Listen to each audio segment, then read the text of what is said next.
खान का mission relief Punjab में एहसास राशन प्रोग्राम दोबारा शुरू करने का फैसला। ये टास्क डॉक्टर सानिया निश्तर को दे दिया गया है। इमरान खान के ज़ेर सदारत वीडियो लिंक इजलास हुआ। इजलास में कप्तान ने एहसास राशन प्रोग्राम दोबारा शुरू करने की मंजूरी दी।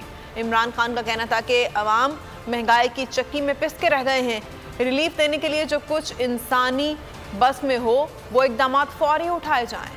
का एहसास। पंजाब में एहसास राशन प्रोग्राम दोबारा शुरू करने का फैसला टास्क डॉक्टर सानिया निश्तर को दे दिया गया। चेयरमैन पीटीआई इमरान खान की जेर सदारत वीडियो लिंक इजलास। इमरान खान ने पंजाब में एहसास राशन प्रोग्राम शुरू करने की मंजूरी दे दी। कहा आवाम महंगाई की चक्की में पिस कर रह गए, रिलीफ देने के लिए फौरी इकदाम उठाए जाए, जिस पर चौधरी परवेज इलाही ने खुद मंसूबों पर पेशरफ की मॉनिटरिंग का फैसला किया। मीडिया से गुफ्तगू करते हुए फरूख हबीब का कहना था कि इमरान खान की हिदायत पर सेहत कार्ड और एहसास राशन प्रोग्राम दोबारा फाल कर रहे हैं। पंजाब के अंदर एहसास राशन प्रोग्राम शुरू किया जा रहा है, जिससे आम आदमी को जो रोज़मर्रा की अशिया खुर्दोनोश है उसके अंदर उसको रिलीफ देने के लिए मैं समझता हूँ कि ये एक बड़ा ही एक अहम इकदाम होगा। इजलास में इमरान खान ने river Ravi urban development project और सेंट्रल बिजनेस डिस्ट्रिक्ट के मंसूबे पर भी तेजी से काम करने की हिदायत की।